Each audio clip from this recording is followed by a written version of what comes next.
We got a few attendees in. I'll go ahead and get started so we don't go in too late. Hi, my name's Sebastian, and I'm over here with Bright Spot Marketing. We have a presentation today for the to-dos for meetings and incentive travel. Our speakers today, let me make sure I can move this slide, is going to be Mike May, our president, as well as Mike Butler, our VP of Sales. Mike May was the chairman Incentive Research Foundation in 2018 and 2019, and Michael Butler was the past president for Site Texas. Hey, Sebastian, while I'm no longer on the board of IRF, I always suggest our listeners that they subscribe to the IRF, and they'll get free research every month, and they can subscribe at theirf.org.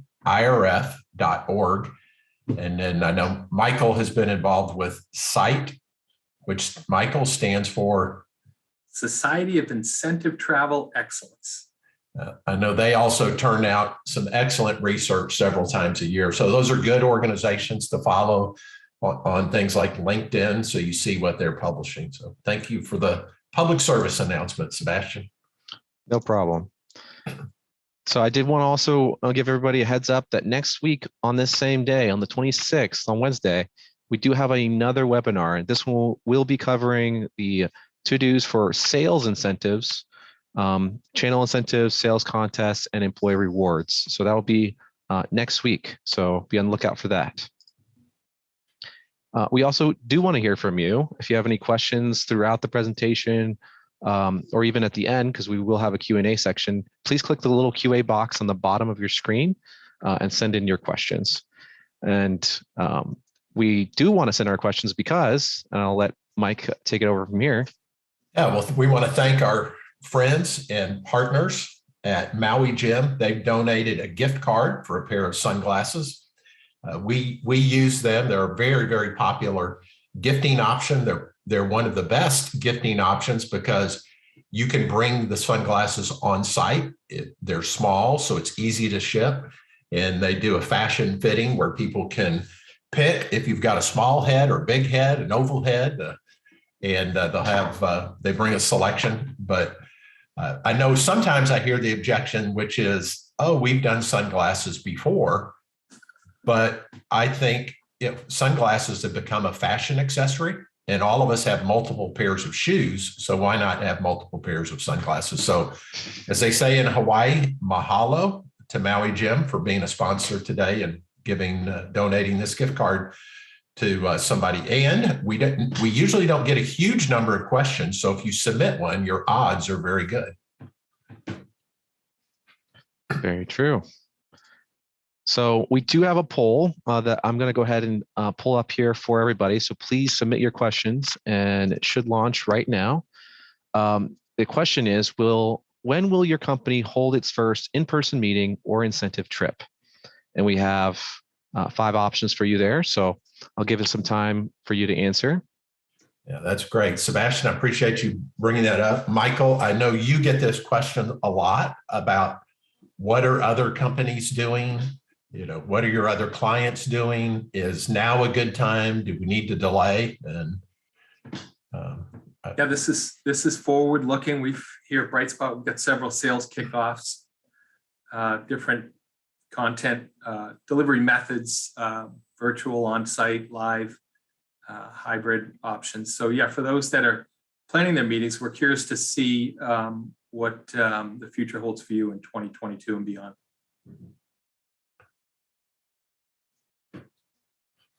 So Sebastian, is that enough time? Should we reveal the results of our scientific survey today? Yes, we've got several results, so we can go ahead and end this poll here. Thanks for submitting your responses here, and I'll go ahead and share the results. So the results should be shared right now. Yeah, very interesting. Pretty, that really aligns with what most of the research says. Most people are resuming their trips in Q1 or Q2. And Michael, you had several clients that resumed in last quarter or Q3 even, didn't you? We sure did, yeah. So it's good to be back. I just coming from lunch a few minutes ago with a client, actually talking about their next program. So it's good to be back to live events. Good. Well, I think one of the things we wanted to do was, before we jumped into our 11 to-dos that we're going to cover today, is we wanted to address what's probably the elephant in the room, and that is Omicron. You know, being raised with a Greek grandmother and learning the Greek alphabet, alpha, beta, gamma, delta, I won't give you all of them, there's 22, but you get to Omicron. And so here we find ourselves, kind of like we name our hurricanes here in the Western Hemisphere. These variants pick up these peculiar names. So we've all heard it by now. It's definitely in the conversations, but we're not going to let it hold us back. We got a list of to-dos for meetings and incentive travel that we're eager to share here with the few minutes we have together. So let's get started. Yeah, and I will say I saw a headline just today in the New York Times that was encouraging that said, Omicron is in retreat. And, you know, we saw in South Africa that the peak was within about 30 days. So, you know, it's looking like that's occurring in the Northeast and working its way across the rest of the country. So there's a very good chance this is going to come down very fast in the next week or two. Yeah, it is also good to see, although there are more cases, less hospitalizations, less deaths. So this decoupling between these previous seemingly more deadly variants. So that's a bit of encouragement too to hold on to. Yeah, great word. All right, well, we're first going to start off with our to-dos for meetings. And our, let's see, Michael, I think you have our first to-do, which is accelerate content. Yeah, virtual meetings definitely changed content delivery these past 2 years. You know, online meetings were shorter, forcing presenters to prioritize their messaging. You see here, we kind of settle on a 50% benchmark, you know, plus or minus. So whatever seems right to you, but, you know, the old 2.5 hour sessions or hour and 45 sessions with a 15-minute break have definitely been reduced. And because of that now, you know, even these large scale virtual conferences, as they move into our past and we get back to these live events, you know, the audience expectation, this expectation shift we point out here is, you know, we think it's one of our top points here in trends that we'll continue to see. So really the takeaway here, or the to-do, as we have titled the webinar here, is be focused and be faster. Yeah, love that. And while we expect content to accelerate, our second to-do is to decelerate your breaks. So go fast during the meeting, but slow down during the meal breaks, whether that's breakfast, lunch, or the afternoon break. Because, you know, after everybody experiencing these shutdowns for the last 21 months, people are ready for face-to-face interaction. They're ready to reconnect and have those informal, casual downtimes. So we suggest building in longer time for the breaks. It also lets people get caught up on their email so that when they do go into that session that has faster flowing content, they're not distracted by email and they're really ready to stay focused to fast moving content. So our to-do is that last bullet is start a little bit earlier, start a little later, end a little earlier, and allow a little extra time throughout the day for more breaks so people can catch up. Then let's see, I believe our next one is all around personalization. And, you know, what we've seen is, again, after these shutdowns of the last 2 years and having rules thrust upon us externally, I think a paradox has emerged. We feel a bit out of control at a macro or external level because everybody's telling us things to do. Don't go to the office, shut down a business, don't eat at a restaurant, wear a mask, walk one direction in a grocery store. So all these things are being put upon us, but yet internally, inside our own home, we're more in control. We've been able to flex our working hours a little bit later.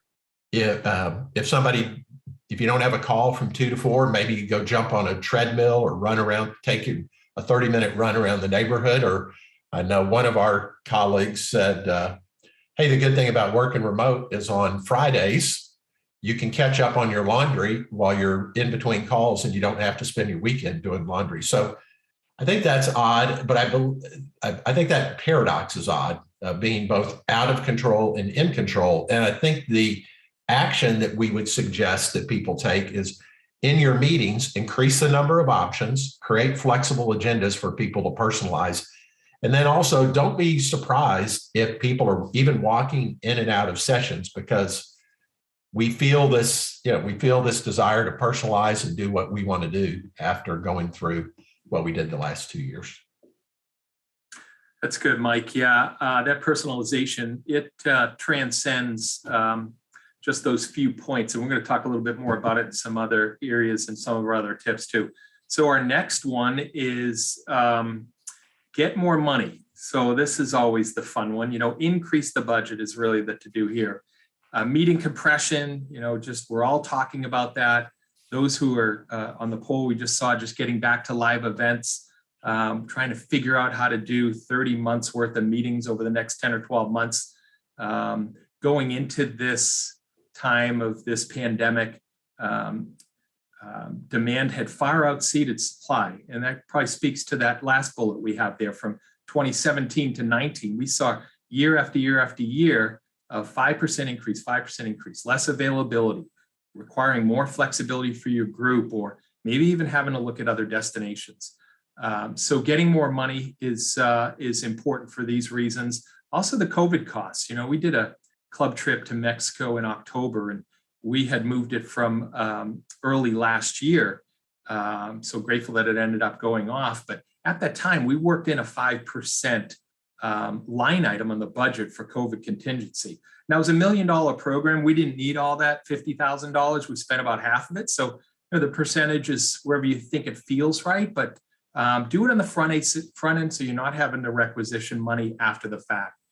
And then, this inflation number, we popped this one on here late. We saw the Fed release statement the other day, 7% increase on inflation, which basically means your dollar today is worth 93 cents, whereby yesterday it was worth $1. So, these are all real challenges that we face. The labor shortage, Mike, I don't know if I mentioned you, I was watching a blip on Yahoo Finance. Our good friend Peter Strebel, CEO with Omni Resorts and Hotels, was being interviewed. And he said, frankly, they had to let go 90% of their workforce. And they're brought back about 70%, but they're having a hard time filling that final gap, 20+%. Folks have switched industries, they've moved on, or maybe they just haven't come back to work yet. But there's definitely a labor shortage. I mean, you hear about the containers off the coast unable to get in. That's a challenge we don't even mention. These labor shortage issues are something in the industry we're really going to have to be mindful of. And another reason to, tell the CFO to give us a little more money. Michael, we put this in. It feels like 6 months ago, there was a mindset in many corporate executives that it was a buyer's market, that hotels had been shut down. They were desperate for group business. They would be offering bargains, but that bargain window, it probably did exist if you were in the last half of 2020. But 6 months ago, when everything started resuming with travel, that window disappeared. Actually, one thing that's not even on here is costs went up because consumer travel exploded. So hotels can get more in a room rate from a consumer than they can a group. So the revenue managers at those hotels knew that they didn't need to bid as aggressively on group business because they could probably fill it up with a leisure traveler in the last month before whatever date we were looking at. So we put this in here because we were seeing that. To our listeners, if you get any questions around that, feel free to reach out to Michael or I on LinkedIn or send us an email. We've got some good cost information that we can share. Absolutely. Back to you, Mike. Okay. Yeah. So now we're going to switch from meetings over to incentive travel. And I believe we've got 7 to-dos in this category that we want to talk about. And the first one is keep F2F. Michael, what's F2F? Face to face. Face to face. Keep that. Yes. So in 2021, many companies did cancel or postpone their club trip. For many of our clients, we substituted merchandise or individual travel or some type of gift card. Sadly, some companies did cash payouts, which seemed well-intentioned, but is probably the worst thing to do, because I worry that when we get to 22 or 23 now, that top performers are going to come to the VP of sales and ask if they can have the cash option instead of the trip. And so we know the benefits of incentive travel, of getting people together for networking, relationship building, recognition is huge. So we say keep face-to-face. And I want to put out there a 90% number that I think is the one number to remember. And that is that now 90% of all companies are holding trips in Q1 or Q2. We saw that even in our survey here at the beginning. The only companies that we see that are not holding trips are those whose businesses were so dramatically impacted by COVID that the underlying business has been hampered. But 90% are holding trips. That's what research says. That's what anecdotally we see within our client base at BrightSpot. The other number that I think is good to remember is 90% have antibodies. And I feel like this one probably could use an asterisk, because what we hear on the media is 65% are fully vaccinated. So they emphasize fully. And then the other word they don't say when they say 65% is that's based on the total population. But if we set aside children and teenagers who don't travel to incentive trips, pre-Omicron, we were almost at 80% that had at least one shot. Now, certainly now we talk about, are you fully vaxxed? Have you been boosted? But what we knew in that time is even one shot helped against Delta. And then the other 10% were people that had recovered from COVID and had natural antibodies. So this 90% is maybe a little bit soft now with what we're dealing with and the faster spread of Omicron.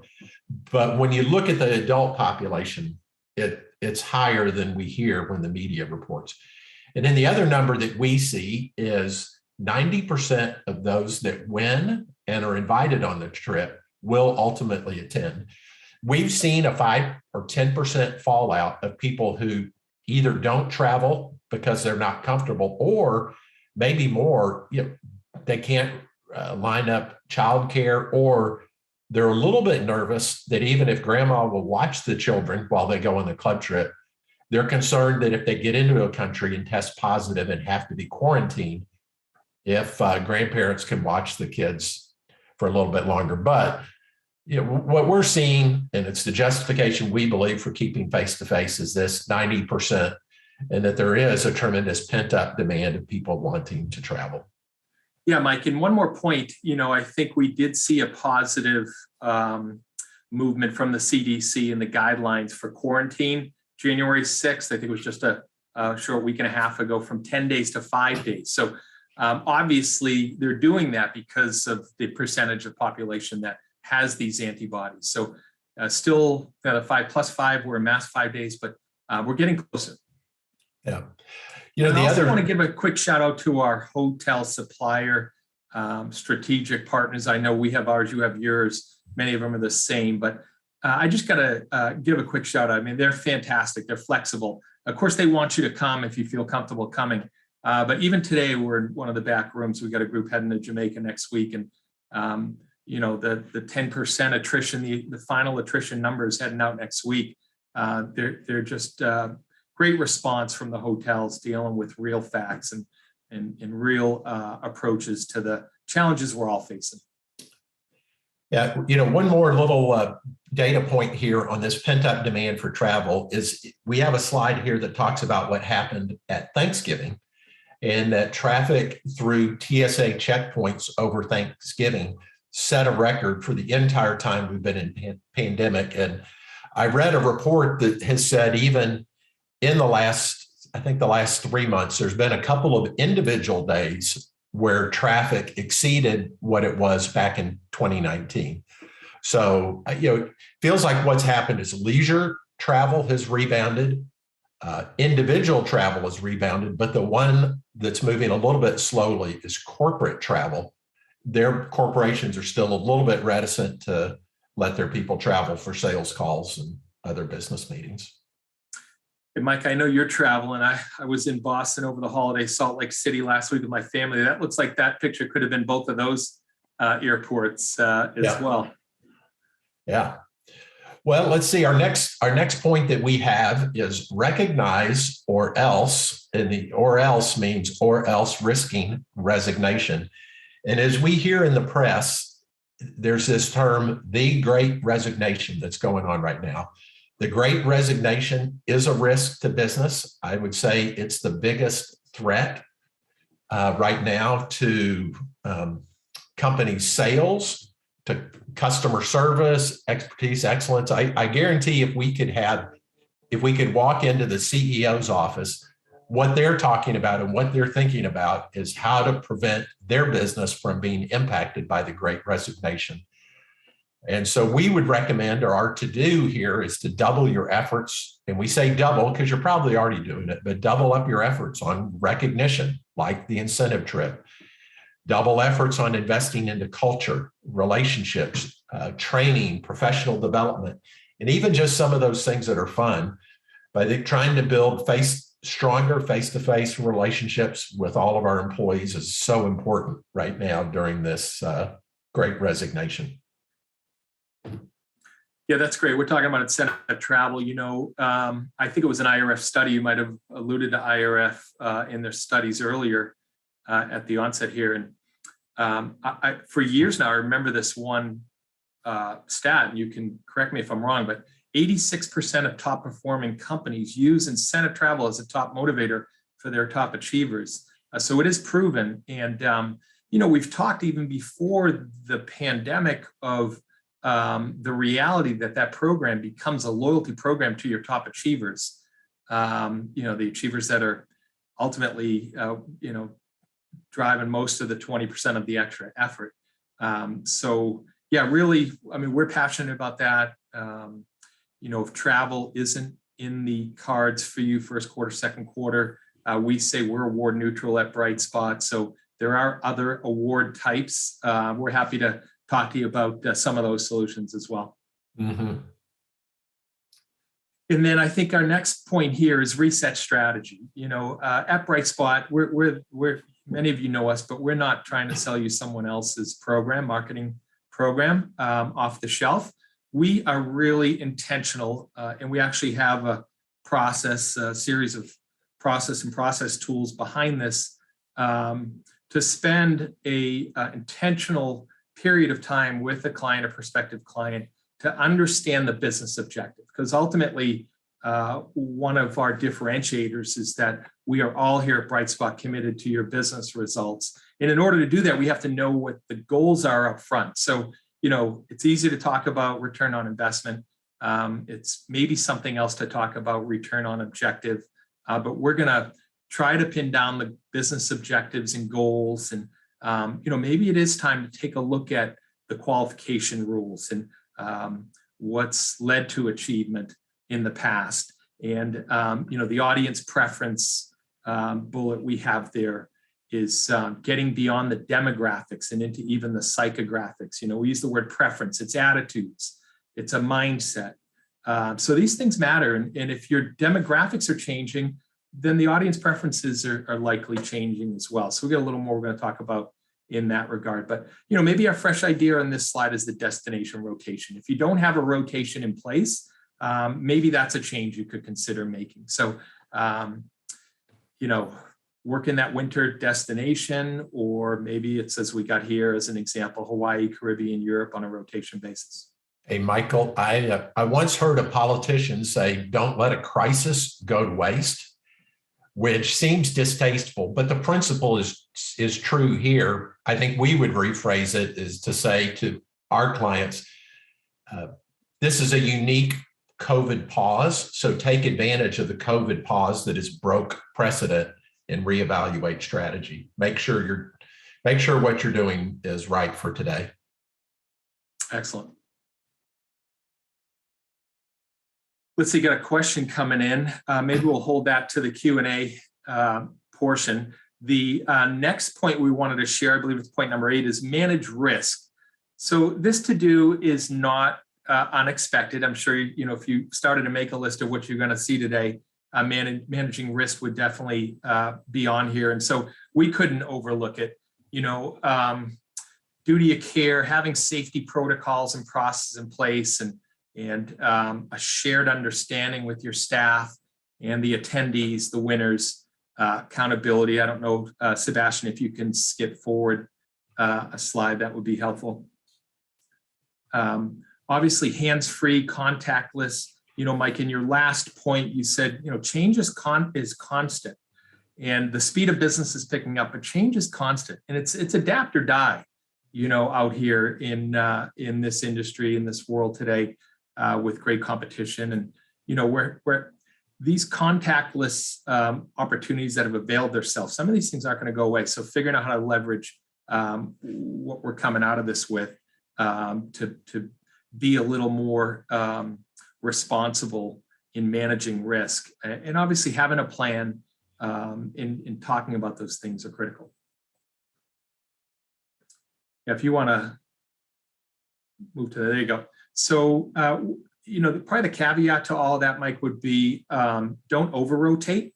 77% of planners, is from a recent study, predict similar trips or moderate changes. So, I've already mentioned adding that line item for COVID contingencies, taking a reset strategy approach to your goals and objectives. All these are good and definitely going to be beneficial to your next incentive travel trips.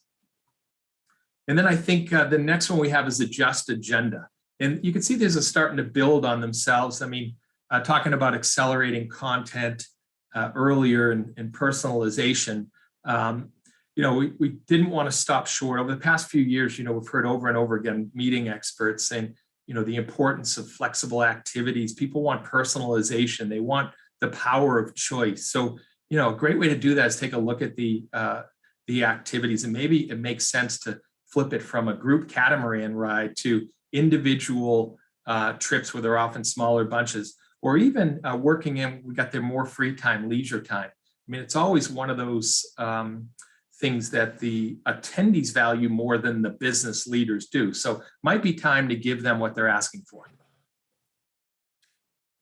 Yeah, great. Yeah, I think the takeaway there, Mike, was just give winners more choices. Good. Our next to do is what we say nearer in 22 and farther in 23. And several research studies from SITE that we mentioned earlier, IRF, said that was what was going to happen is travel rebounds. Our drawing here shows the U.S. that those are in North America are going to be most comfortable staying somewhere in North America. Our friends or clients over in Europe, they're a little more comfortable staying within the European region. And, in 22, we're not seeing quite as much transcontinental trips. We do have some, but not as many. But we believe that while we're near in 22, that we will be farther in 23. And that was one of the questions that came in just a minute ago about us speaking to the rebound of transcontinental travel. And, we're working with clients today that are looking at transcontinental trips, but it's for a 23 trip because they're already locked and loaded in 22 with something that may have rescheduled. So I think the attitude is, I don't know what the percentage is, feels like it's 60% of the way back, 70% of the way back, that most people are ready to go farther. It's just that their next opportunity is going to be out in 23. So, we listed some destination ideas here. Michael and I both are fans of the Deep South. I know Michael when he was chairman of a site event, he did something in the low country of South Carolina at Montage Palmetto Bluff. Michael, that was a fabulous event with site. That area, there's a hotel called the Cloister over in Georgia. Some of that deep south doesn't get as much traffic as Caribbean, Mexico, or Hawaii does. So it can offer a new experience while still staying in the continental 48. We think Hawaii has undiscovered islands. Many people have been to Oahu or Maui, but maybe they haven't been to Kauai or the Big Island. Or we have a client this year that's going to Lanai, which is the smallest of all the islands that have tourism. Caribbean, we feel like after a couple of hurricanes that went through there at, 4, 5, 6 years ago, that now the Caribbean feels like it's rebuilt and it feels like a grand opening. So while it may not be a new property, there's a lot of reopening. So, there's some new things there. And then Europe, Michael, I know we put just a couple of locations here that some of our clients have been looking at. What would you say about Greece, Ireland, Portugal? Yeah, great options. We had a group that was in Dubrovnik, Croatia in early October. What a great time to be there in that medieval village because tourism was low and everybody was safe getting there and back. Ironically, Croatia never did shut down, so it was a matter of air travel in and out. But yeah, that's another one I'd add to the list. Yeah. And, we certainly look at other places in Italy and England and others. I think in a company's mindset, some of these others don't feel quite as busy as Spain or Italy. But, we mentioned Sight a couple of times in one of their most recent studies that's called Corporate Insights. Destination appeal moved to the top of the list of decision makers' number one interest or concern. That's important because for so long over the last 2 years, safety was the number one criteria. So it's nice to see destination and experiences moving up and safety sliding down the list. Still important, but I think it again shows that consumer mindsets are shifting. One of the words we haven't used on this call yet is the word endemic, which means that we get to the point that this disease is persistent, but it's milder, it's predictable, it's less widespread. And I said something on LinkedIn this week that I predict endemic will become the word of the year that we keep hearing in 2022. And I think our final to-do is don't be the last of the party. Because if you wait until the time is right, when the time is right, it may be too late. If we had our comrades in sourcing here, they would tell you, oh boy, a lot of the places that we're talking to, people and companies have already bid and quote, and their calendars are getting busy. So again, it probably pushes back on that corporate mindset that existed last year in a couple of places, that hotels would be anxious for business. There's compression in the marketplace. A lot of events that have been deferred over the last 21 months are now falling onto the calendar in next year. So it's you need to move. You need to be moving quickly. And I know that sounds like something that a salesperson would say, just to create a sense of urgency to force people to decision. That's not what's motivating us here. We are telling you the honest to goodness truth. And we're even struggling in certain places to source and locate groups in popular destinations.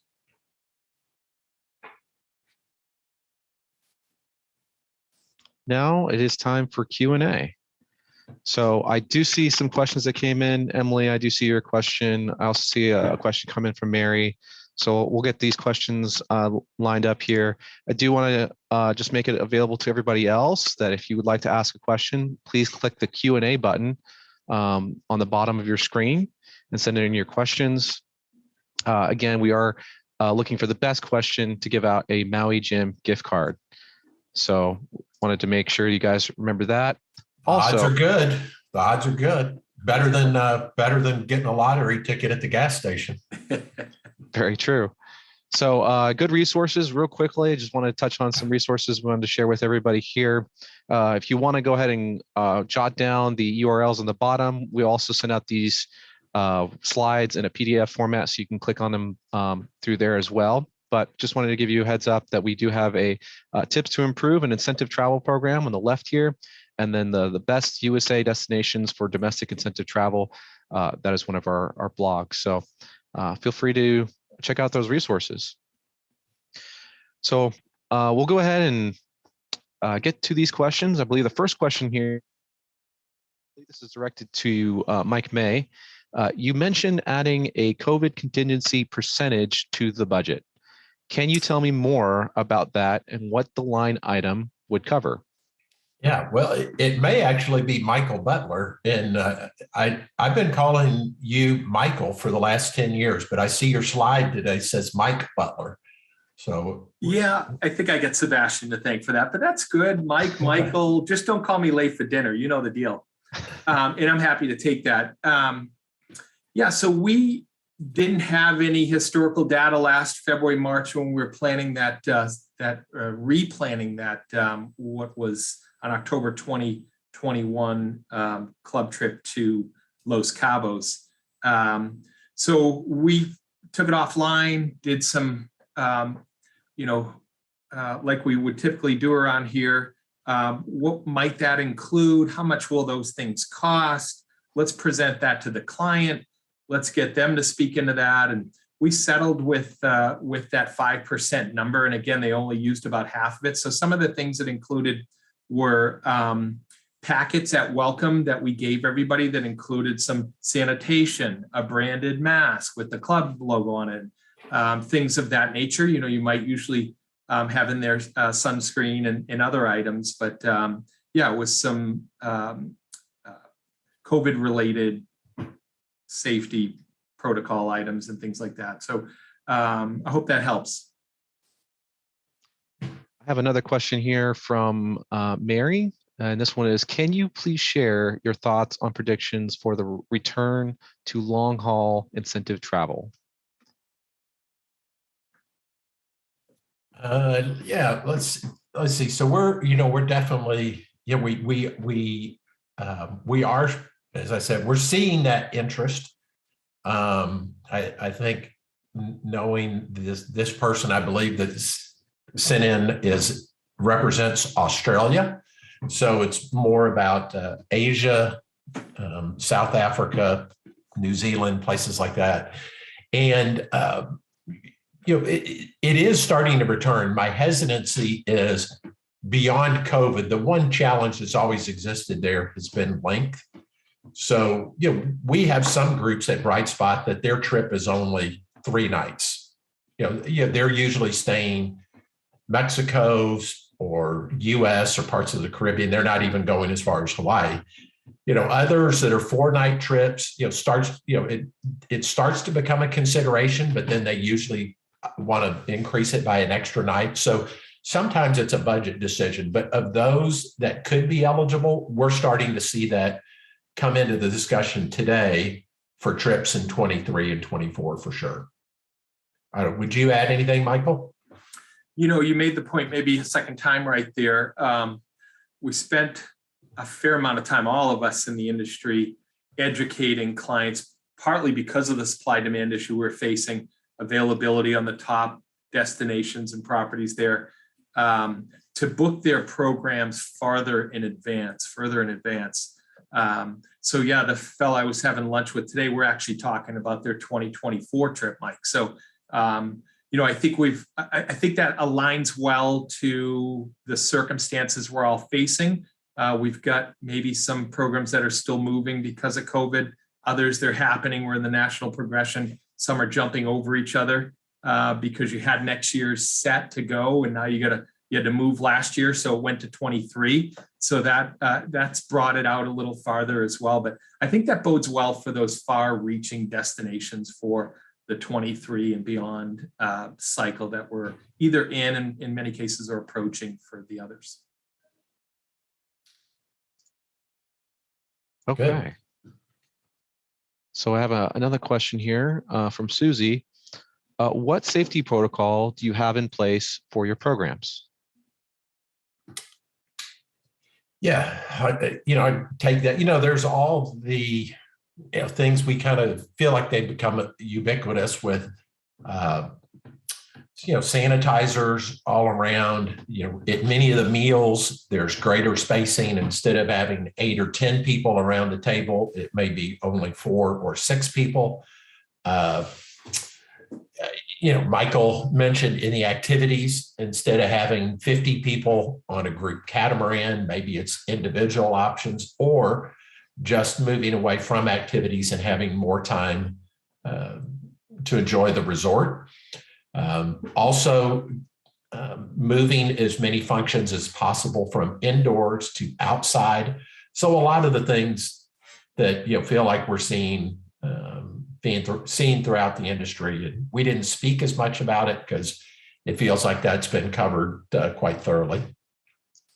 Yeah, and even at the next level, because we've got a group heading out, yesterday to South Florida and next week to Jamaica and other places, and it's really those long conversations with the property on what will the attendee, what will we expect? What will the attendee experience be like step by step? So making sure we share an understanding of what's in place locally is become, a greater part of the planning project. Hey, Sebastian, I noticed in the chat a question came in that is really good, that kind of ties this topic, but it's what are the things at the destination that are making travelers the most comfortable in deciding to attend an event? And Michael, I know you've been talking to me about stats on your clients. What do you think is making the individual traveler choose to opt in and attend? Yeah, some of these destinations are doing a much better job than others on the vaccination, and as a precautionary measure. I know Los Cabos is one of those destinations. They've been touting 80% plus vaccinated for 6 months. So those things make a difference to many buyers for sure. Jamaica, where we're heading next week, the Ministry of Tourism has done a good job isolating and kind of setting a safety barrier around the hotel corridor there outside of MBJ and up the coast each way. And those things matter to buyers. So having that information, being able to communicate that effectively, and clients sharing that, an understanding of those points seem to help keep these things moving along. Yeah, good. And some of it is just individual profiles. So I think it is encouraging. I feel a theme that we're seeing throughout that we've covered here is that the individual or the employee is more comfortable than the company. Feel like the company feels like they need to, have a maternalistic instinct over their entire employees and make the decision of what's best. But employees they're ready to roll. Michael, I'm gonna throw a question to you that I saw also come in through the chat, and it was a question about Canada. Would you put Canada in the nearer in 22, or where do you think Canada's falling? I honestly wonder, are the borders open to Canada today for U.S. Citizens to come in vaccinated and unvaccinated? Yeah. I think where you're going is where I was. I think people in the U.S. were more willing to go to Canada than the Canadian government was to open the border to let Americans in. Yeah. So, again, I think I mentioned it at the lunch today. Canada is a destination with this client, so I'm not opposed to it at all. They're a swim up our beach pool group. So in their trips in early February, late January. So Canada's not an option for that. He's still not open to working in a winter destination. We talked about the rotation as a fresh idea cadence earlier. But yeah, I'm a big fan of Canada. We were looking at eastern parts of Canada because I've personally done trips out of the central and western parts So looking for fresh ideas in the East, Quebec City. To me, it feels like that near or far conversation we had. You can get to experience kind of that French charm without having to cross the pond and get over to Paris or France by getting up to Quebec City, and so many festivals and the river and a UNESCO World Heritage Site. So I'm a big fan of Canada. I think it's going to be back with, especially with the inflation up 7% and the value of the dollar to Canada up about 20-25 consistently the last decade or better. That the inflation gets offset with the conversion rate too. So it makes it more appealing from a fiscal perspective. Would you agree? Oh yeah, I'm a big fan of Canada. I think it's another place that many Americans haven't been to. And as you described, there's so many different experiences across Canada that are varied that's yeah. And there's no jet lag. Yeah. Sebastian. And you can clear customs in their country, and you land and get in your car and go home. Yeah. Sebastian, we're at our time. How are we doing on questions? Do we have any more or that we haven't covered? I only see one here left. Do you want to answer it? Let's see. Sure. Fire away. This one's coming in from Susie. Do you hire travel directors for your upcoming programs? Yeah, good question. Sounds like somebody's looking to join the Bright Spot forces and assist with travel. Of course, travel directors is the name for people that work the on-site experience at both meetings and events. And to Susie, I would say 95% of the time we are supporting all of our programs with our internal Bright Spot staff. We've got a robust team, so we're usually able to do that with our internal staff who have already been working on the program for the last 6 months. So not so much, but feel free to shoot us your resume and we can keep it on file. So thank you for your interest today and thanks for joining. And to everybody, thank you for joining us. Let's see, Sebastian, let's jump to the recap slide. And just for everybody, here's a reminder, if you tuned in part of the way, on to recap, in meetings, we said accelerate travel, but decelerate your brakes. People want to reconnect. Personalize, everybody wants options. Go tell the CFO that he needs to get you or she needs to get you more money. Keep the face-to-face for incentive travel. Recognize or risk the Great Resignation biting you. Use the pause as a chance to reset strategy and reevaluate what you're doing. Then, as been spoken of often in our industry, manage your risk, adjust the agenda, don't overdo it. Look at going nearer in 22, farther in 23, just because that's the mindset of your participants. And then don't be last to the party because the party's already started. So thank you to everybody across the World Wide Web for joining us. It really means a lot that you spent 45 minutes of your time. Yes. Michael and I and our whole company believe in adding value to others and being a giver. So if we can help you in any way, even if you're not a client, we would be happy to do so however we can help you. Thanks a lot. Be safe, be well, enjoy your travels.